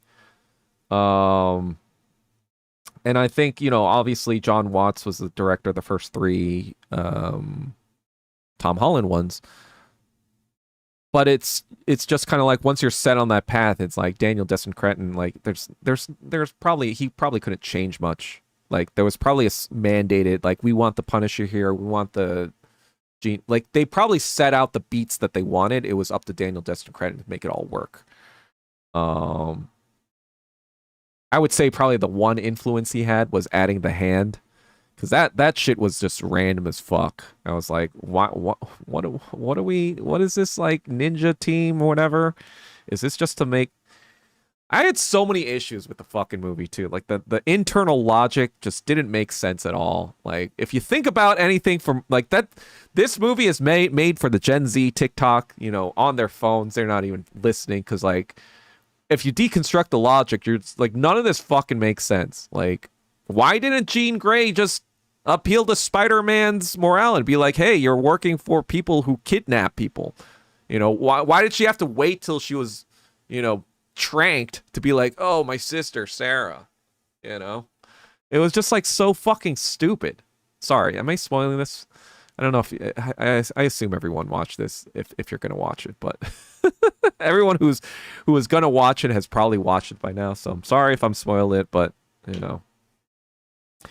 But the other thing was like, you know, the Punisher going to help Spider-Man. I'm like, what the fuck are you thinking? First of all, he's already told you that this Jean Grey is a telepath who can fucking mind control you. How are you going to help Spider-Man when Spider-Man is the only one immune to this ability? Like what you're gonna fucking shoot the Hulk? And then he ended up being fucking mind controlled by Jean Grey. Like, what are you doing? That was so fucking stupid, you know? And then like, you know, it's just like, why didn't Jean Grey appeal to Spider-Man? Like, Spider-Man's a goody two-shoes. She would have known that already, right? Like, she has all this telepathic ability. She would have known Spider-Man's this fucking goody two-shoes who would probably listen to her, right?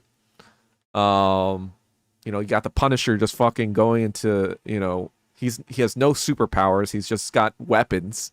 He's trying to shoot the Hulk. It's like, what are you fucking doing? That's retarded, right? And then you had like, yeah, it was just like nonsensical. Nothing fucking made sense. It's just like, why are you following?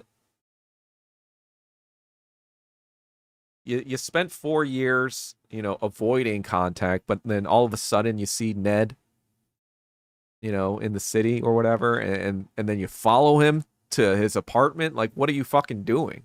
Like, what? Or like, it just like nothing fucking made sense. It was just so stupid. If you think about it for more than 1 second. Like, if you're in the moment, you're not thinking about shit, maybe it's better if you just fucking smoke up a ton of fucking shit, because then it'll all be like, oh yeah, sure, yeah. Your suspension of disbelief is suspended to the point where you're like, oh fuck, Hulk is fighting Spider-Man, that's cool. You know, even though that's all CGI, that fucking chase scene, that was all CGI, guys, right? But yeah, it's a fun like turn off your brain, whatever. But you know, if you're looking for a deeper sentimental experience, yeah, you're not gonna find that here. But yeah, let me read some of the comments. Spider-Man was my hero as a kid because he was Queen of Queens. Yeah. And the next iteration of Spider-Man would probably be a fucking Korean person, right? Like it's, it's not 1963 anymore. You got a bunch of Koreans who are working class citizens in fucking Flushing. It's obvious that, Stan Lee meant for Peter Parker to be Jewish, right? Like Jewish person from Queens. It's been known to happen a lot, right? A working class Jewish person from Queens. That was pretty prevalent back in the 1960s. But in the 2026s or the 2020s, it's more like Korean people, and then Peter Park, it's a natural flow to it, Peter Park, not instead of Peter Parker, right? That makes the most fucking sense, you would think, right? That would make the most fucking sense. There's another Spider-Man. Dear Lord. There are 11 total Spider-Man movies, Core 6 Beaver. I don't know if you knew that. There are 3 Tobys, 2 Andrew Garfields, 4 Tom Hollands, and 2 animated Miles Morales Spider-Mans. I actually like those. Well, the first one. Second one was just like kind of like worried that the third one might follow that trajectory, unfortunately. Dang, it's a cringe millennial slop which ridicules Asian Americans and tend to make them seem detestable. Yeah. I'm just kind of like,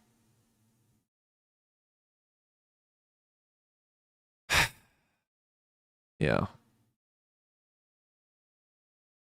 The thing is, I don't even like fucking know people that act like that.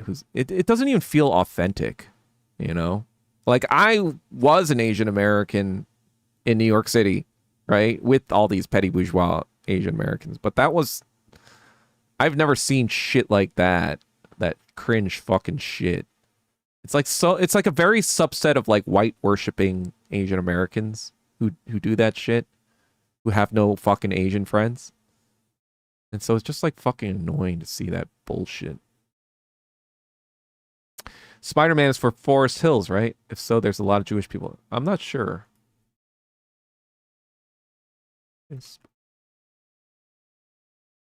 Oh yeah, he's from Forest Hills in Queens. Is that famously?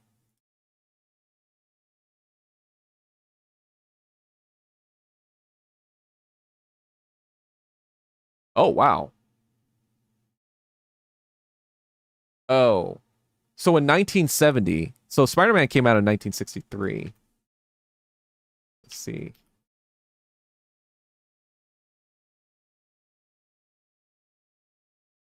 So the Regal Park, Forest Hills area was approximately 75 to 80% Jewish.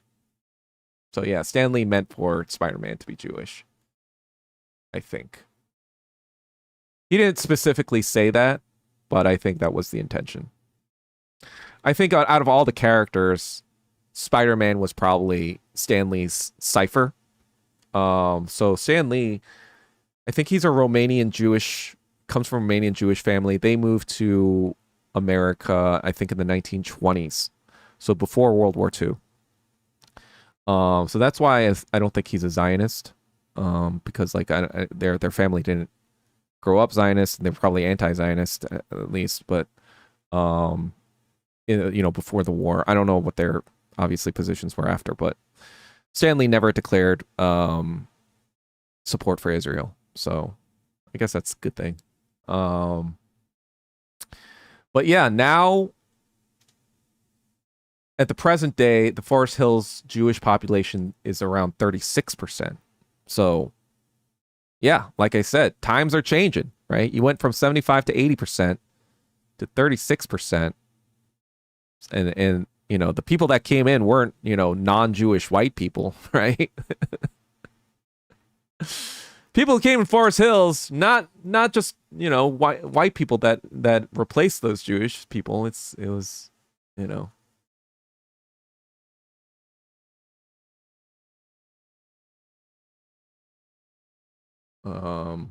But yeah, anyway. The whole Bruce Wayne billionaire philanthropist thing has always made me laugh. He's just as much of a philanthropist as Bill Gates. Yeah. And It's funny because, like, you know, I mentioned this before, but like, Iron Man, Robert Downey Jr., he visited SpaceX in 2007 to research the character of Iron Man. So they're basically basing it off Elon Musk, who is a defense contractor, you know? And so this was basically when Elon Musk was not cringe, right? Everyone's like, "Oh, he's making electric cars, he's building rockets, he's so forward conscious, he's thinking about humanity, blah blah blah." Everybody fucking bought the Elon slop back then. Everyone was like, you know, Iron Man was cool, defense contracting was cool, weapons were cool, technology, killing things were cool. So this was where the MCU started, right? But now it's fucking cringe. So I feel like they've already invested all this goy slop into Spider-Man, this MCU rendition, that it's like kind of hard to pivot away from this Tony Stark Matrix because like he's the fucking fulcrum of the entire fucking franchise, right? So much so that they're bringing him back for Doomsday. You know, he's the fulcrum on which this entire fucking franchise rests. So it's almost like they couldn't like even do this working class thing even if they wanted to because they got to keep the fucking Tony Starkness of this character intact. You forgot the Hulk. I didn't forget the Hulk. What are you talking about?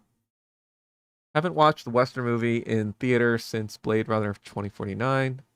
Even that pissed me off with this corny. I haven't watched many Western movies since the pandemic, to be honest. I think like, you know, I used to watch every Marvel movie in theaters, like in phase 4, 1, 2, 3. But ever since the pandemic, like I started watching a couple, you know, I watched Shang-Chi and unfortunately I did watch the Eternals in theaters. But after a couple movies, I was like fucking sick of it. I didn't watch Captain America. I didn't watch fucking, you know, Ant-Man. I watched Fantastic Four just because like I liked Fantastic Four as a kid. And they fucked it up again, unfortunately. But yeah. My movie attendance has also kind of gone down a lot for sure. I think I only watched like 1 or 2 movies a year. I used to watch like, you know, because I was in the industry too. But like in my 20s and 30s, or especially my 20s, I'd probably watch a movie at least every other month. Like so 6 movies a year ish, I feel like. At least. But nowadays, you know, that was probably like more 2000s, early 2010s. But nowadays, like, yeah, I only watched like 1 or 2. Though this year I do want to watch, you know, Odyssey, just to kind of like see what the zeitgeist is right now. Did I watch anything else besides Spider-Man this year? Can't remember. I think I did watch something, but oh yeah, I did watch Obsession, but I watched it at someone's house, so I don't count that. I didn't go to the theater to watch it. But I kind of like watch things to that are in the zeitgeist, not because I like want to watch them per se, but like I was like, oh, I kind of have to know what people are talking about in order to know how to contextualize like the goy slop that we're watching, right? I kind of know I gotta know what I'm seeing to knock it, right? Don't knock it till you try it. Hope you take lots of pictures in Shanghai. Yeah, actually, like, I actually even got like equipment to like. Wait, I didn't want this to turn on. Why is it turn on? You know, I got like equipment to like record shit. You know, I was ready to. I was gung ho. I was ready to fucking, you know. But then I heard that like some Chinese officials might frown on that, like especially if I'm in historical places like the Forbidden Palace or whatever. I was like, okay, maybe I don't bring in the heavy duty camera stuff. Guangzhou is nice, yeah. So if I do go to Guangzhou, It'll probably be if I go to Hong Kong as well and Macau, since they're all close together. So I want to knock all the close together places at the same. I think Guangzhou, Shenzhen, Hong Kong, and Macau are all kind of in the same vicinity, like a few hours away from each other. So I'd want to do those four together, and then do the Shanghai thing, whatever. Maybe add Nanjing to the Shanghai because I think it's like almost halfway between Nanjing and Beijing. Eventually, I want to also do like Harbin, the Unit 731 location, because I have a friend who went to the museum there, and she has a contact she knows there, so I want to go there. Obviously, the Korean area of Manchuria to kind of research that. But yeah, I want to do all sorts of fucking stuff, but I need some. I don't know. I guess I need some money. I don't know. Fucking hell. I need some capital to do some capitalism. It's us and Boba Libtards without the conservatar takes. Yeah. I ain't gonna watch it anyway, so I don't give a shit. Plus, sounds predictable. Well, it is. I'm not watching the new Spider either. There is a Korean Hulk. Ugh, I know about that. I'm just Amadeus Cho, right? I think. There's Japanese Spider-Man. Oh yeah, didn't like Japan like make a Spider-Man movie or some shit? I think Stan Lee liked it or something. I want Japanese Spider-Man making this big screen. I have a show with his machine gun. Peter Parkstein. Spider-Man is Spider Jew. Well, I'm guessing Parker is Parker Jewish.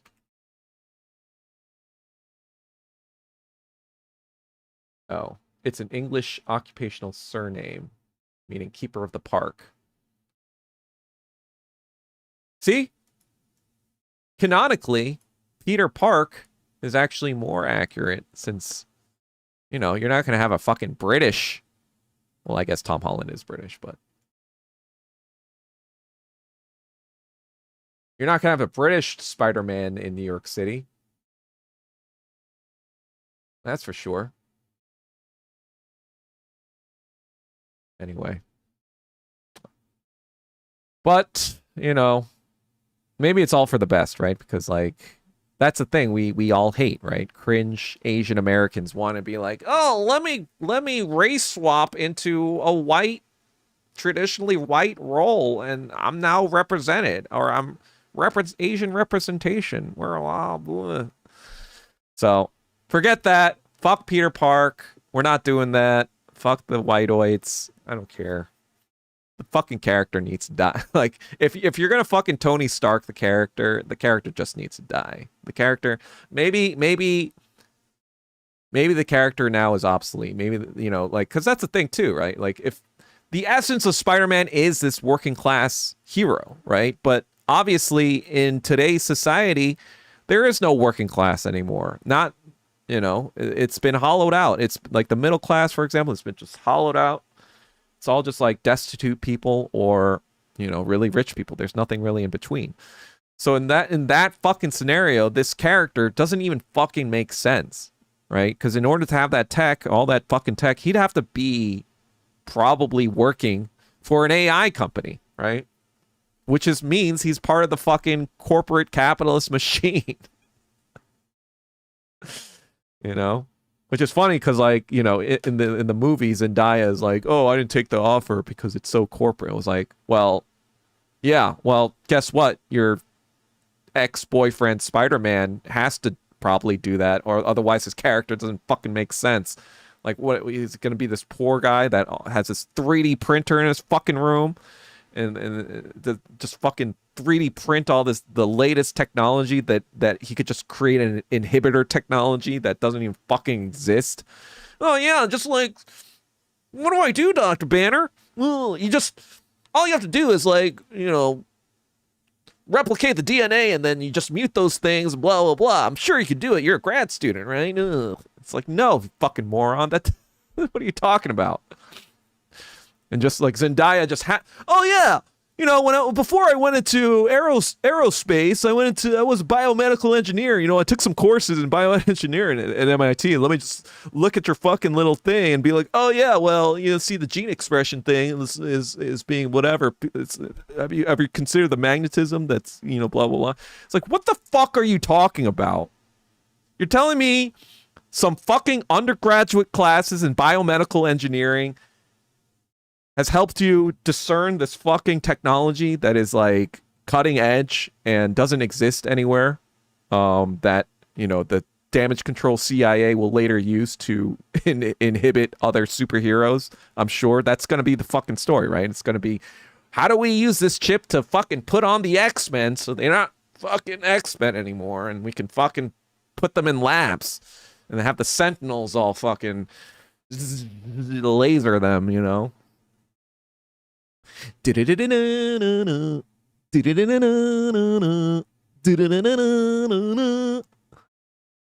See, guys? X-Men was cool. Remember 1997 X-Men?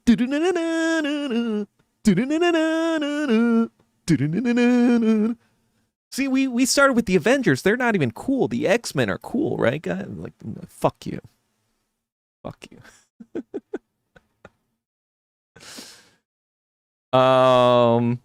What percentage of Forest Hill is openly Zionist? I don't know. I only know Spider-Man's Forest Hill's brother told me that strip of Austin Avenue was featured in one of the movies where his condo is. Oh, okay. Stopped watching Marvel as Shang-Chi, if I recall correctly. Yeah, that's probably around the point where I stopped watching, because I used to watch.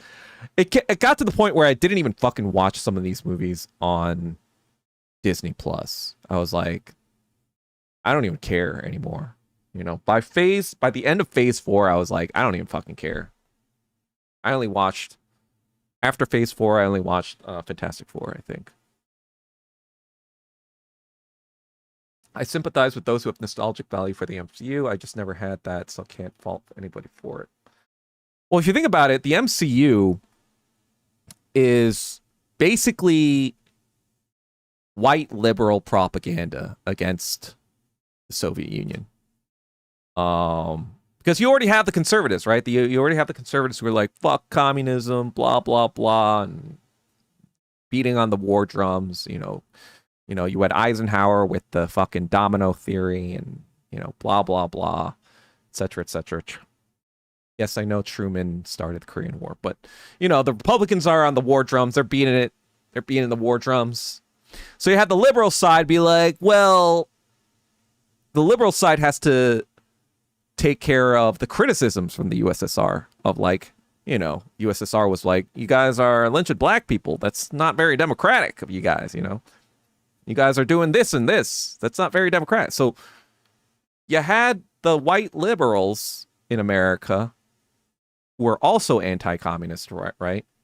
But they had to come through it with this compassionate side of anti-communism, right? Like, oh, we're doing this because we care about the people in the Soviet Union. We care about Russian people. We think that they're being oppressed by, Stalin. Stalin is so oppressive, guys, right? Like, you don't have any freedoms,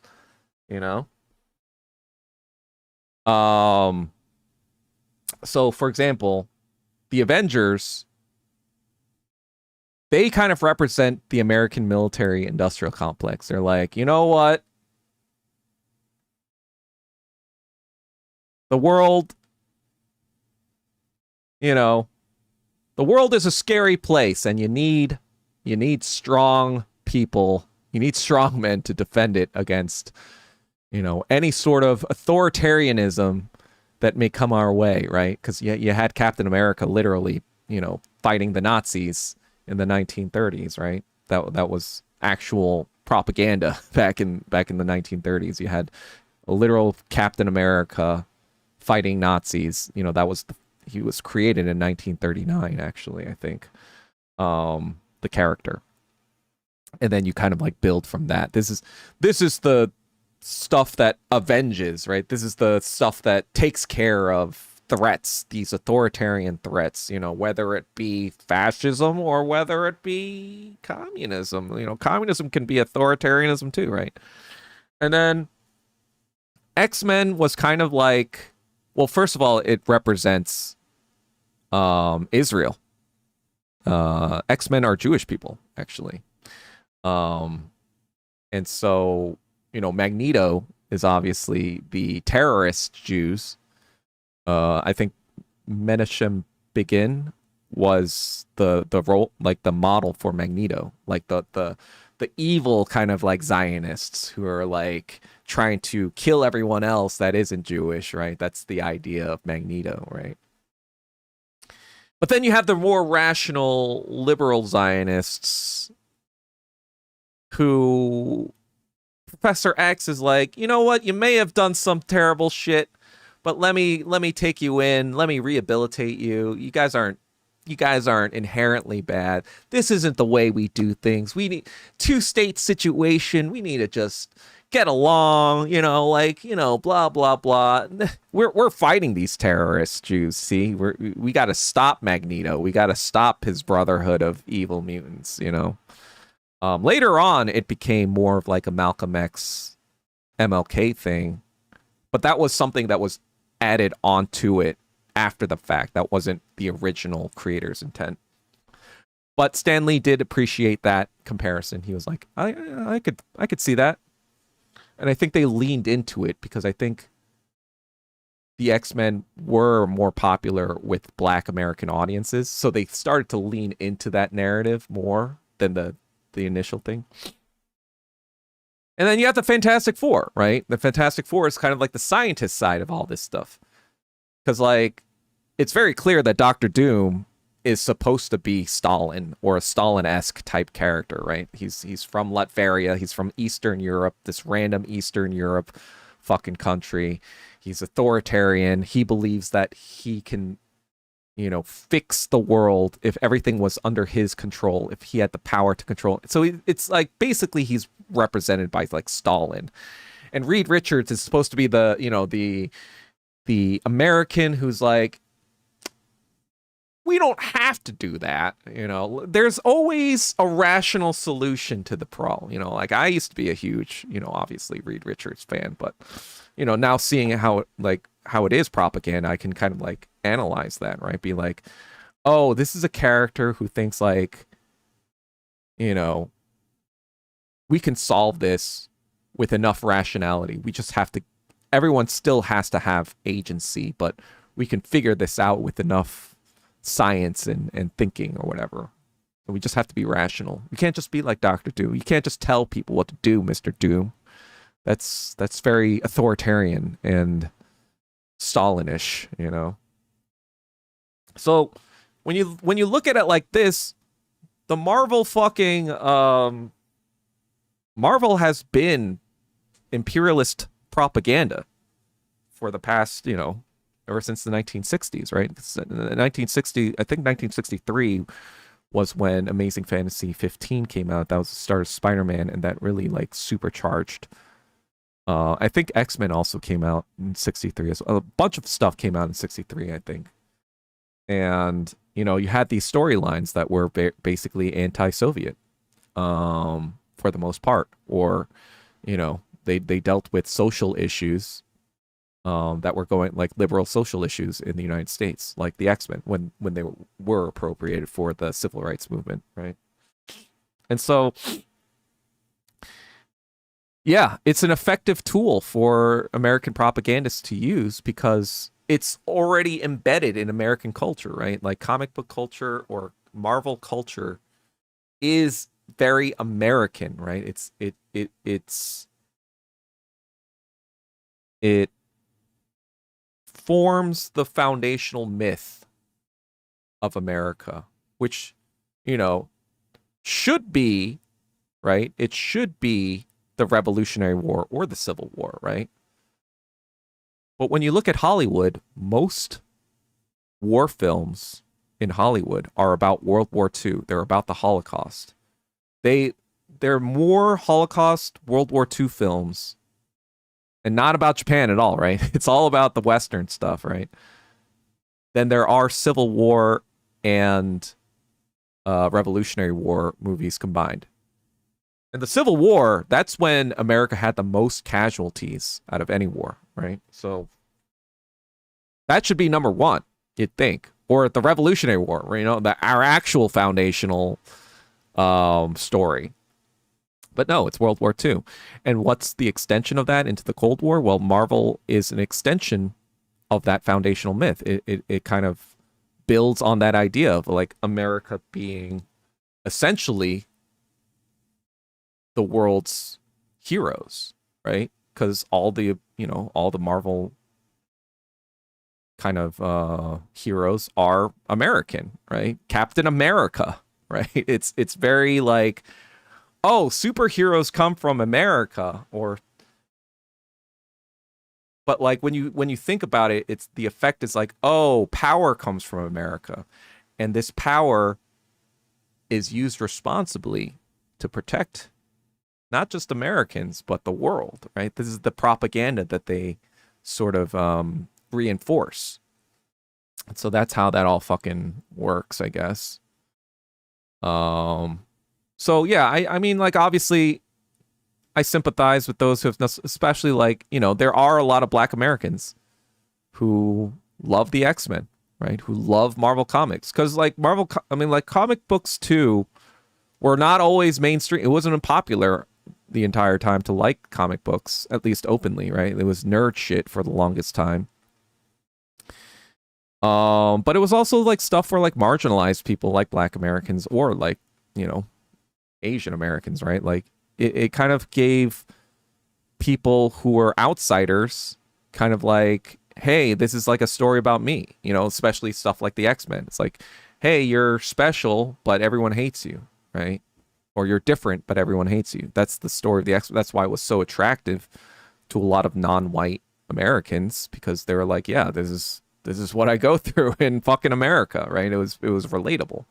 And so I understand why, you know, especially a lot of non-white Americans enjoy Marvel comics, but, you know, at the same time, gotta analyze it for what it is, right? I think, and I think it's, you know, especially now with the MCU, it's definitely imperialist and very specifically Zionist propaganda. Northeast China, yes. Well, Japanese Spider-Man is indeed bonkers. Many Jews changed their names to Anglo. Yeah, and it's like Asians do that too, but of course it's just like Asians are like clowned on for having like Americanized names. It's like, well, what do you want us to do? Just have our non-Americanized names? And like, that's the thing. Like, all these fucking like Asians from Southeast Asia or whatever, or even some fucking Chinese ultras who are like, you know, fucking dogging on Asian Americans for anglicizing their names or whatever, blah, blah, blah, or like trying to fit in white. Like, what the fuck did you think you would do if you were in fucking middle America and you were fucking, you know, getting beat the fuck up all the time, you know, for having a fucking Asian? Like, do you think it's a fucking cakewalk to live in America, you dumb fucks? These people are fucking retarded. Like, I hate these holier than thou types that are like, the Asian diaspora is, oh, look at what they can only make this slop. It's like, first of all, that's the only slop that fucking white people will make. Do you think we control anything here, you dumb fucks? God, it's just fucking retards. Like, oh, I went back to China, I'm cool. Don't never trust a pro-China Asian who doesn't go back to... It's like, are you fucking retarded? Do you know how many fucking, like, yes, like, I want to go back to China, but then there are definite hurdles, right? Like, first of all, my family is still here, right? What, I'm just gonna fucking abandon my entire family and network just to fucking live in China now? Like, there are pain points in moving, in moving one's, you know, entire existence. Like, and second of all, like, what, you're just gonna pick up Chinese in like and then like find employment? Like, what, you're just gonna fucking do all that miraculously? Like, that, and not to mention, it's not that easy to move back to China if you don't have like specific STEM skills or whatever. You know, it's especially if you're not Chinese, right? If you're not even Chinese, like, how can you even tell people to go back to China or go to China or whatever? Like, obviously I'm suggesting or recommending it for people, but like it's not an easy thing to just be like, oh yeah, I'm pro China and I'm an Asian, so I should just move to China now. And it's like, what, you think like you can learn Chinese, find a STEM ability in like 10 seconds and like fucking abandon your entire friend and family network to go to China? Like, that doesn't even fucking make sense. These people are so fucking retarded. I'm just so annoyed. Anyway. Oh, okay, real NYP. See you later. I guess I should end soon too. It's been over 2 hours, but let me just get to the, as I'm reading the rest of my comments, if somebody has anything they want me to comment on or a question about, then go ahead and ask. But I'm just gonna read through these. There are many Asian stories. Asian American LARP Western superheroes are indeed retarded. Yeah. Lol at your impression of the X-Men theme. What do you think of the star people buying the Lakers? I mean, to me, the Knicks championship had already signified to me that something was amiss, you know? Jalen Brunson doing a traditional Jewish wedding. Something's amiss here, guys. I remember, like, the NBA is already fucking, like, I don't know. Like, if you didn't think the NBA was rigged before, I'm just kind of like, and it's not just any, Jewish people, right? It's Jared Kushner's brother, right? It's not even like, random nobody Bill. It's like literally Jared Kushner's brother, and it's just kind of like, oh God. But, that's how you control people. Gotta have a handle on their slop. If you control the slop, you control their minds, right? That's the function of Hollywood now these days. It's always been that way, but it's a lot more explicit now these days, right? Like, that's the thing. Like, even in Spider-Man, like what I'm saying, like the flock camera shit. It's just like normalizing. It's like, oh yeah, there are flock cameras all over here that I'm gonna just commandeer to spy on everyone. And it's like, the police chief is like, do you think that's a good idea? It's like, probably not, but I'm gonna do it. And it's like, oh, okay. And it's just like, because I saw this random graphic. There are flock cameras all over New York City these days, apparently. But except for one area. You want to guess what that area is? It's the Upper West Side. I wonder who lives in the Upper West Side, guys. But, I don't fucking know. That's the thing too, like, I haven't been watching the NBA that much at all. Especially this year, this past couple of years, but especially this year. I think I watched one. Did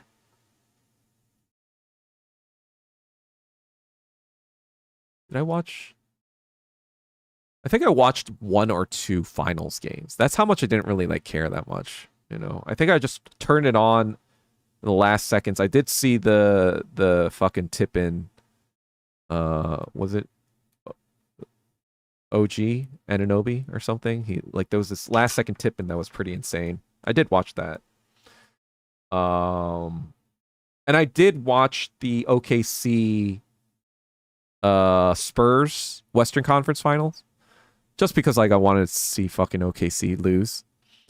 But outside of that, I haven't been watching because like it is all fucking, you know what it is? It's like the entire American apparatus right now, especially like it's the same thing as Rome, right? When Rome was going downhill, right? All they did was try to entertain the masses with games and whatever. And it's just like the same shit.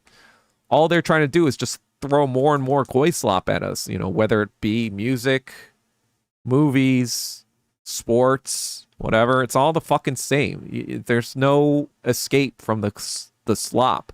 It's all fucking goy slop. And, you know, the fact that sports have also been very commoditized recently, especially with like, you know, gambling sites and all this other stuff in the past 5-10 years. It's all becoming like this casino culture, you know? And I know that might probably seem hypocritical since I used to be I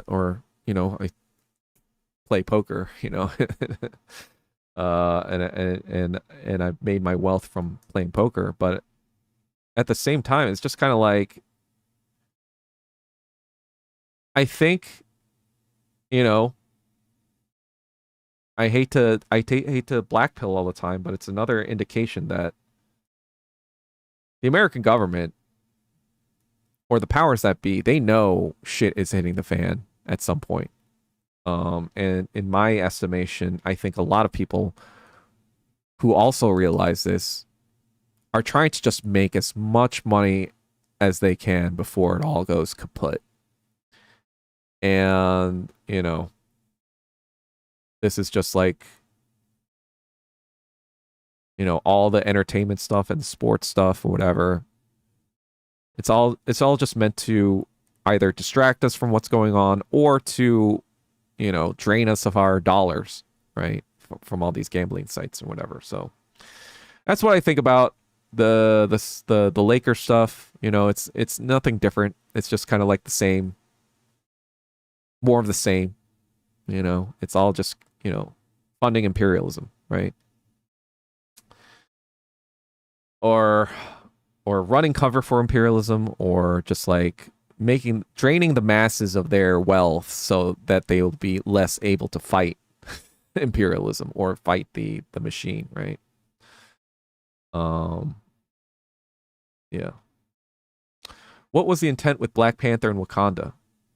Well, if you watch those movies, first movie is a black person fighting another black person who's trying to liberate African, you know, people from Western colonialism, right? And then you're supposed to side with the guy fighting that guy, right? So that's obviously fucking propaganda. And then he's working with the CIA agent, making the CIA agent look like a good guy. So you've got that in the fucking thing. In the second movie, I didn't even fucking watch the second movie, but in the second movie, he's fighting Namor and these indigenous people under the sea, who's like, you know, supposed to represent indigenous people, right? Probably Native Americans, right? And he's fighting the Black Panther people are fighting them, who want to stop America from like white people from stealing their shit again or whatever. And so you have black people killing, you know, Native Americans or fighting with Native Americans. Notice that Black Panther never fights white countries. You know, the whole Black Panther movement was about liberation from white supremacy and Western imperialism. The Black Panther character is fighting his own people and Native Americans. So you can kind of see where the goy slop is happening there. Thank you for the stream. Heading out, Jalen Bronsenstein. There's camera inside the MTA trains. Oh, Jesus. It's like right above the seating area. It's like, what is that going to even do? Do they even like fucking, because like, if that's all that and I still see like fucking homeless people peeing in the fucking train or whatever, or like the stinky shit or whatever, I'm going to be like, what the fuck is the point of these fucking cameras? Oh God, those fucking, those cars when there's like that. Yeah. I mean, David Tay and I, we've seen some shit in the New York City subways. Wasn't there a reference to Ben and Bronzes in Black Panther? I don't know. What's Ben and Bronzes? I don't know what that is. We got robot MTA police now. Great. Great. We got all this police. We got all this shit in the MTA, but why does the MTA fucking suck ass? That's my question. Why aren't the Why are the train like the MTA trains are literally the same trains from the late 1990s. They have not changed the fucking train technology since then. Like you'll go on average probably like 15 miles an hour on those fucking trains. Oh god. Thanks for reminding me, David. Thanks for reminding me. Um Dude, that too. Though on major stations there is some air conditioning. I know it's Grand Central. There is a little bit of air conditioning. But yeah, most of the fucking places don't have any, so it's terrible. I'm just kind of like, why can't we have the fucking Chinese trains like subway stations? Those are fucking like goated everywhere as fuck. How do you claim New York and not know what chopped cheese is? Well, I haven't lived in the city for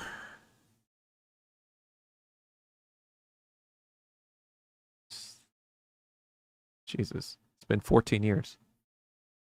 Um, I don't know.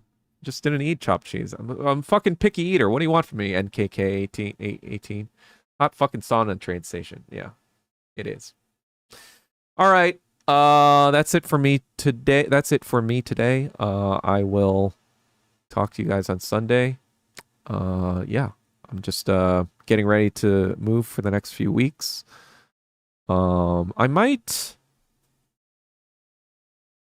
not. Well, so let's see. Today is so the 27th would be 2 weeks from now, right? I might not stream after the 27th for a little bit because I'll be moving and packing and stuff like that. So just be aware of that. So I'll stream until the 27th, but then I'll probably take a week or two off to get settled into my new place, and then but then yeah, so but obviously I'll be around on Discord so you can contact me or whatever if you want to, and I'll update you guys or whatever. Bed and bronzes are thousands of priceless African treasures plundered by British troops during 1897 massacre. Today, those stolen artifacts. Oh, yeah. So that was, I think, in the first scene. And it's like, yeah, he should be stealing that shit back. I'm like, okay, that's good. But then he's the villain in the end. And it's like, why is he the villain? He's just taking back what's theirs. But of course it's a CIA project, right? Anyway, all right. Guys, I'll see you guys on Sunday. All right, later.